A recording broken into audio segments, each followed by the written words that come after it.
Hello, welcome to another lecture. ये है आपका shear strength of soil part 1। इस वीडियो में हम देखेंगे शेयर स्ट्रेंथ ऑफ सॉइल, जो आपका अगला टॉपिक है जियोटेक्निकल इंजीनियरिंग का। ठीक है, अब अगर मैं WRD JEE 2022 की बात करूं तो दो क्वेश्चन आया था इससे, वो भी दोनों क्वेश्चन इतना बेसिक और सड़ा है ना, जो आराम से बन जाता। ठीक है, समझ में आया? वो दोनों क्वेश्चन आज के इस पहले वीडियो में है ना, पार्ट 1 में ही हम कवर अप करेंगे। ठीक है, बस तो ध्यान रखना। अब इसके बाद आपका दो टॉपिक रहेगा इसमें। ठीक है, सॉइल का वो है आपका, एक है इफेक्टिव स्ट्रेस। इफेक्टिव स्ट्रेस के साथ में ना, मैंने जो क्वेश्चन देखा पिछले बार, एक क्वेश्चन आया था इफेक्टिव स्ट्रेस से जल संसाधन में, लेकिन वो इफेक्टिव स्ट्रेस पूछा था active earth pressure. Earth pressure यानी वो बेसिकली रिटेनिंग वॉल का टॉपिक था, है ना, सॉइल का, तो उसको भी कवर अप करना ही पड़ेगा। हालांकि वो तो मैं करवाने ही वाला था, क्योंकि रिटेनिंग वॉल आपके सिलेबस में आरसीसी में दिया है, तो वहां पे हमने कंटर फोर्ट कैंटिलीवर रिटेनिंग वॉल देखा था, है ना भाई। ठीक है, मैंने उसका बेसिक बताया था, कैसे क्वेश्चन आते हैं वो बताया था। तो रिटेनिंग वॉल एक टॉपिक सॉइल में भी है, समझ में आया? ठीक है, तो उसको भी कवर करना पड़ेगा। क्यों? क्योंकि सिलेबस में रिटेनिंग वॉल दिया है, मतलब जहां जहां रिटेनिंग वॉल है आपको सब पढ़ना जरूरी है। ठीक है, समझ में आया? तो वो भी देखेंगे। और एक है बियरिंग कैपेसिटी फैक्टर डेफिनेशन और प्लेट लोड टेस्ट, है ना, उसको भी देखेंगे। ठीक, चलो तो शुरू करते हैं ये वाला lecture, shear strength of soil. ठीक, चलो तो हेडिंग डालना, shear strength in soil cases. ठीक, पहला तो हेडिंग ये डालना। ठीक है, तो इसके बारे में लिखना, पहला point, in cohesionless soil.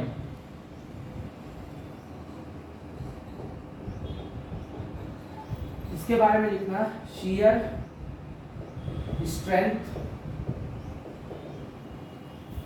Of soil is due to internal friction.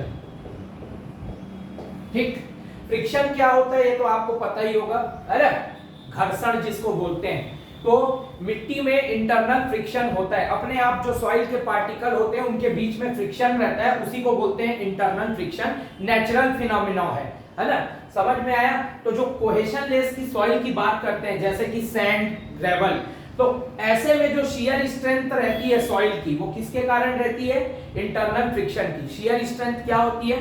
उसकी एक स्ट्रेंथ रहती है मिट्टी की, ठीक है, जो उसको शियर से बचाती है। शियर यानी आपको पता है, मैंने मॉस में स्ट्रेंथ ऑफ मटेरियल में बताया था शियर स्ट्रेस क्या होता है ना। टेंजेंशियल जो स्ट्रेस पड़ता है, ठीक है, वो टेंजेंशियली जो रहता है बिखरने से मिट्टी को बचाता है, तो उसी को शियर स्ट्रेंथ ऑफ सॉइल बोलते हैं। तो किसके कारण रहता है? कोहेजन लेस सॉइल में इंटरनल फ्रिक्शन के कारण। इसको याद रखना। ठीक, चलो, in cohesive soil and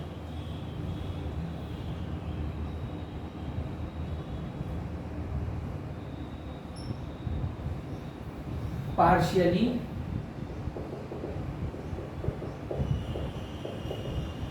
saturated soil।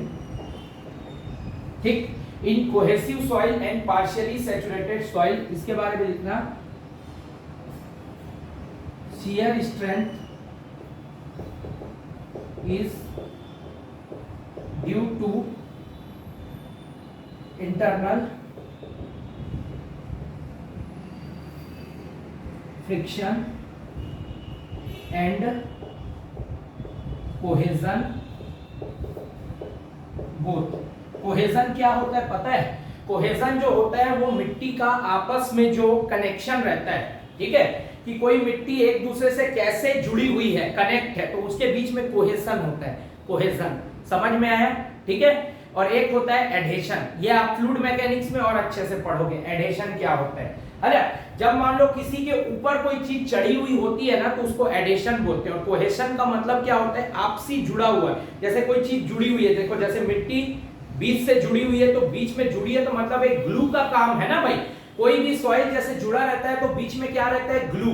Glue यानी इन द सेंस मजबूती, है ना भाई, कि अलग अलग पार्टिकल एक दूसरे से कनेक्टेड हैं मिट्टी के, तब तो जाके वो मिट्टी का ढेला बनता है। तो वो जो ढेला बनता है, ठीक है, वो कनेक्शन जो बनता है वो एक फिनोमिनन के कारण बनता है जिसको बोलते हैं कोहेजन। या ठीक है, कोहेजन का अर्थ ही होता है जैसे ग्लू की तरह चिपका हुआ। समझ में है? ग्लू जानते हो ना किसको बोलते हैं? अरे भाई, जो आप यूज नहीं करते फेविक्विक वगैरह, जिससे अगर निकल गया या फट गया तो उसको चिपकाते हैं, तो क्या करते हैं, ग्लू लगाते हैं ना। वैसी मिट्टी में नेचुरली ग्लू रहता है, एक दूसरे से जुड़ी रहती है, ठीक है, किसमें, कोहेसिव सॉइल में और पार्शियली सैचुरेटेड सॉइल में। तो इसमें इंटरनल फ्रिक्शन भी रहता है और साथ ही साथ में कोहेजन रहता है। तो बेसिकली कोहेजन उसी को बोलते हैं। समझ में आया? अब इसमें एक एक्सेप्शन है, ठीक, वो एक्सेप्शन क्या है, प्लास्टिक अनड्रेन्ड क्ले, ठीक है, प्लास्टिक अनड्रेन्ड क्ले, ठीक। इसमें जो शियर स्ट्रेंथ रहती है ना, वो सिर्फ और सिर्फ कोहेजन के कारण रहती है।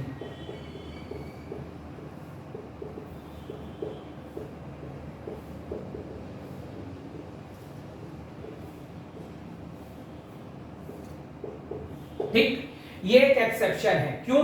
क्योंकि ये है प्लास्टिक अनड्रेन्ड क्ले। अनड्रेन्ड का मतलब क्या होता है, ड्रेनेज जिसमें परमिटेड नहीं रहता, मतलब पानी जो है ड्रेन नहीं हो रहा है, पानी जमा हुआ है। प्लास्टिक क्या है, मैंने आपको बताया था जब अपन देख रहे थे सॉइल क्लासिफिकेशन, तो मैंने आप लोगों को बताया था ना कि मिट्टी के कोने में जैसे पानी जमा रहता है, क्ले क्यों प्लास्टिक रहता है, एड्सॉर्ब्ड वाटर के कारण। एड्सॉर्ब्ड वाटर क्या होता है, मैंने अच्छे से समझाया था आपको कि पूरी मिट्टी खाली है, एक किसी कोने में पानी थोड़ा सा भरा हुआ है और वो वहीं चिपका हुआ है, ना ऊपर जा रहा है ना नीचे जा रहा है ना भाई, ना वो नीचे सीपेज होके अंडरग्राउंड जा रहा है, मतलब नीचे मिट्टी की जड़ में भी नहीं जा रहा है, वहीं के वहीं है ना। तो वही बात है। तो प्लास्टिक अनड्रेन्ड क्ले, तो इसमें शियर स्ट्रेंथ सिर्फ और सिर्फ कोहेजन के कारण होती है, इसमें मतलब इंटरनल फ्रिक्शन का काम नहीं होता। क्यों? क्योंकि वो प्लास्टिक है, एक कोने में जमा हुआ है, तो सिर्फ और सिर्फ कोहेजन होता है, उसमें कोई फ्रिक्शन नहीं होता, ठीक है। और उसका सबसे बड़ा रीजन यही है कि वो प्लास्टिक अनड्रेन्ड है, मतलब एक उस क्ले में एक जगह पानी जमा हुआ है। वैसे देखा जाए तो क्ले क्या है, कोहेसिव सॉइल, है ना भाई, मैंने आपको बताया था ना, कोहेसिव सॉइल और कोहेजनलेस सॉइल, ठीक है। तो ये एक एक्सेप्शन है और यही क्वेश्चन आपका पूछा था जल संसाधन वाले जेई में, ठीक है। चलो, तो अब देखते हैं, दो क्वेश्चन आए थे जल संसाधन जेई में, वो दोनों के दोनों क्वेश्चन इसी से रिलेटेड थे, ठीक है। मतलब पहले ही लेक्चर, कोई भी कोचिंग में आप पढ़ो तो आपको पहले यही लेक्चर पढ़ाएगा वो, है ना, कि कोहेसिव सॉइल कोहेजनलेस सॉइल में, है ना, किसके वजह से शियर स्ट्रेंथ रहता है। तो यहीं से ही दो क्वेश्चन आ गए थे इस टॉपिक से, ठीक है। चलो, तो देखते हैं क्या क्या क्वेश्चन आया था।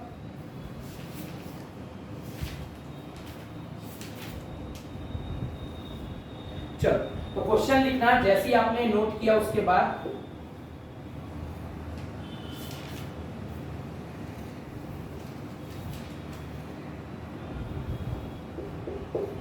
the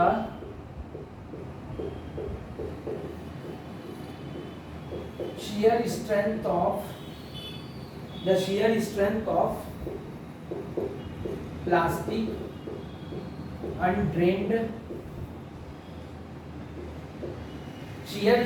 of plastic undrained clay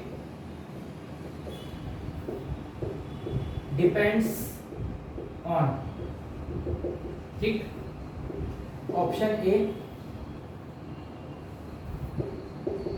internal friction,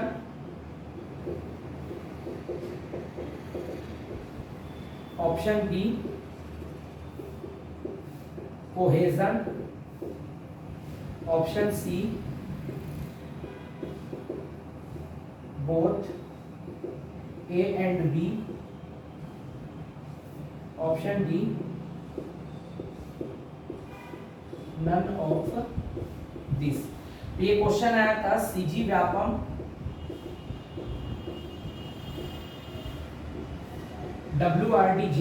2022 में। इससे इजी क्या क्वेश्चन हो सकता है? क्या बोला है? Shear strength of plastic undrained clay किसके ऊपर डिपेंड करता है? ऑप्शन बी, सिर्फ और सिर्फ कोहेजन के ऊपर। Shear strength is due to cohesion only, किसके केस में? प्लास्टिक अनड्रेन्ड क्ले के केस में। क्यों? क्योंकि मैंने आपको रीजन बताया, वो प्लास्टिक है, पानी एक ही जगह जमा रहता है, पानी मूव नहीं करता, ठीक है, और अनड्रेन्ड है मतलब उसमें ड्रेनेज परमिटेड है ही नहीं, मतलब वो पानी चिपका हुआ ही रहेगा, वो आप उसको निकाल भी नहीं सकते। समझ में आया? ठीक है, इसी वजह से उसमें सिर्फ और सिर्फ कोहेजन रहता है, इंटरनल फ्रिक्शन नेग्लिजिबल रहता है, ना के बराबर। समझ में आया? तो ये क्वेश्चन आया था अभी जल संसाधन वाले में, तो इससे इजी क्वेश्चन कुछ भी नहीं था, बेसिक यार फर्स्ट क्लास का क्वेश्चन था। समझ में आया? अब इससे ज्यादा इजी क्या क्वेश्चन आएगा तुम्हारे पेपर में? पता है, क्वेश्चन इजी जरूर था लेकिन क्वेश्चन बकवास था। ठीक, क्वेश्चन इजी जरूर था लेकिन क्वेश्चन बकवास था। इसको मैं मिटा रहा हूं, नोट करते चलना साथ में, है ना? क्वेश्चन इजी था लेकिन बकवास था, कहने का मतलब आप बताओ, जेई का पेपर है और इस टाइप का क्वेश्चन का कोई सेंस था क्या? इतने सारे इसमें टॉपिक है शियर स्ट्रेंथ ऑफ सॉइल में, है ना? Triaxial test, vane shear test, वो सब हम देखेंगे अपने इसमें कोर्स में, है ना भाई? ठीक है, पर पूछा क्या? ऐसा बकवास क्वेश्चन, तो ये दिक्कत है। वो सिलेबस ना तुमको जेई का दिख रहा है अजीब टाइप का, लेकिन उसमें से क्वेश्चन ऐसे ही बर्बाद पूछेगा हमेशा, ठीक है। हालांकि सीएसई भी जेई का क्योंकि ऑलरेडी काफी टाइम दे दिया है तो वो थोड़ा सा ट्रिकी आ सकता है ना भाई? ठीक, लेकिन जो पीडब्ल्यूडी का रहेगा ना वो और बर्बाद रहेगा। चलो अगला देखते हैं, एंगल ऑफ इंटरनल फ्रिक्शन। ठीक, the angle of internal friction is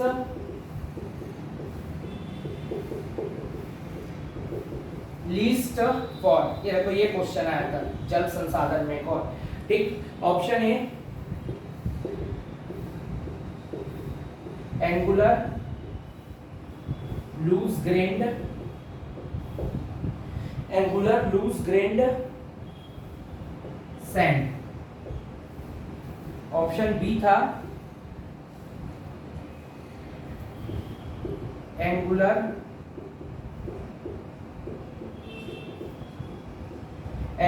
grand dense sand.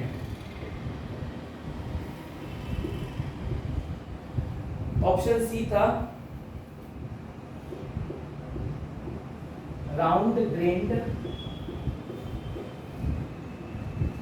Loose sand, और ऑप्शन डी था क्ले। ठीक है, ये क्वेश्चन आया था सीजी व्यापम WRD जेई 2022 में। ठीक है, क्या पूछा है? Angle of internal friction is least for. ठीक है, इससे इजी क्वेश्चन क्या हो सकता है? बस थोड़ा सा दिमाग लगाना था। पता है, ये एक लौता ऐसा क्वेश्चन है जो शायद ही आपको किसी बुक में मिले, है ना? बट मुझे नहीं दिखा, हो सकता है किसी बुक का कॉपी पेस्ट होगा, व्यापम से और कुछ उम्मीद तो कर नहीं सकते, बट ये बहुत इजी क्वेश्चन था। देखो क्या है, angle of internal friction is least for. Least किसमें होगा पता है? जिसमें इंटरनल फ्रिक्शन की बात कम होगी। समझ में आया? ठीक, अगर कोहेजनलेस सॉइल की बात करूं तो shear strength of soil is due to internal friction. मतलब कोहेजनलेस सॉइल क्या होता है? आपका सैंड, ग्रेवल, इसमें तो मेन जो स्ट्रेंथ रहती है वो इंटरनल फ्रिक्शन के कारण रहती है। अब कोहेसिव सॉइल और पार्शियली सैचुरेटेड सॉइल की बात करो तो shear strength is due to internal friction and cohesion, both, दोनों के वजह से रहता है। अब क्ले जो है, ठीक है, यहां पर क्ले क्या है? Cohesive soil. ठीक, क्ले क्या होता है? Cohesive soil. मैंने पहले ही बताया था आपको, क्ले, सिल्ट, कोलाइट, ये क्या है? कोहेसिव सॉइल है। समझ में आया? ठीक है, तो क्ले जब ऑलरेडी कोहेसिव सॉइल है तो मेन उसमें शियर स्ट्रेंथ किसके कारण होती है? कोहेजन के कारण। इंटरनल फ्रिक्शन तो रहता ही है ना, लेकिन मेन वो किसके कारण होता है? कोहेजन के कारण होता है। ठीक है, और इस केस में, क्ले के केस में internal friction as compare to cohesion कम रहता है। ये तो आप खुद ही समझ सकते हो, ये थोड़ा दिमाग वाला क्वेश्चन था। समझ में आया? क्योंकि क्ले क्या है? कोहेसिव सॉइल है, और कोहेसिव सॉइल में शियर स्ट्रेंथ इंटरनल फ्रिक्शन और कोहेजन दोनों के कारण होती है। बट चूंकि क्ले कोहेसिव सॉइल है उसमें मेन रोल रहता है कोहेजन का, इसको याद रखना। और इंटरनल फ्रिक्शन जो है ना वो थोड़ा सा कम रहता है role as compare to cohesion, और इसके हिसाब से ऑप्शन डी जो है वो आपका करेक्ट आंसर है। Angle of internal friction is least for cohesion, कम किसके लिए रहेगा? कोहेजन, मतलब कोहेसिव सॉइल के लिए। इस केस में क्ले, क्यों? क्योंकि क्ले क्या है? Cohesive soil. देखो सैंड जो है ये तो कोहेजनलेस सॉइल है, इसमें तो पूरा इंटरनल फ्रिक्शन की बात रहेगी तो ऑब्वियसली ज्यादा रहेगा। ये भी सैंड है, ये भी सैंड है, तो पूरा कोहेजनलेस सॉइल है। तो कोहेजनलेस सॉइल में तो ऑलरेडी इंटरनल फ्रिक्शन ही रहता है, कोहेजन तो रहता ही नहीं है उसमें, इसीलिए वो कोहेजनलेस सॉइल कहलाता है। तो भाई ऑब्वियस सी बात है एंगल ऑफ इंटरनल फ्रिक्शन सबसे कम किसमें रहेगा? जिसमें कम फ्रिक्शन रहेगा। तो इन तीनों के कंपैरिजन में सबसे कम फ्रिक्शन तो क्ले में रहेगा। क्यों? क्योंकि क्ले क्या है? Cohesive soil. ये थोड़ा सा दिमाग वाला क्वेश्चन था, हालांकि इसमें भी कुछ खास नहीं था। तो ये जल संसाधन का दूसरा question, shear strength of soil topic से। तो यही दो क्वेश्चन आए थे बस इससे, है ना। अब बताओ हमने सिर्फ कितनी लाइनें पढ़ी अभी तक? सिर्फ 4 लाइन, और 4 लाइन से हमारे 2 क्वेश्चन कवर हो गए, बस खत्म। अब तो इसी किस्मत बोलते हैं। कई लोग उसको अच्छे से डीपली डिटेल नहीं पढ़ के गए, ऊपर पढ़ ले, सीधा गोला मारे, आगे बढ़े, ये दिक्कत है। इसीलिए सिलेबस डिफाइन करते हो तो पेपर का लेवल अच्छा रखना चाहिए भाई, बट क्या समझाओगे लोगों को, है ना, कुछ नहीं कर सकते, जिंदगी ऐसी चीज।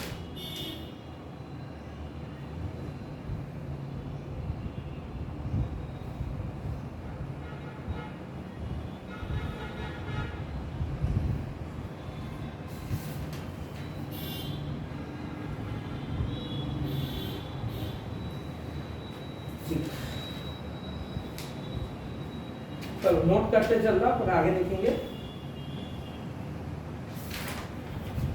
चलो ठीक, इसको मैं मिटा रहा हूं। आई होप आप लोग को समझ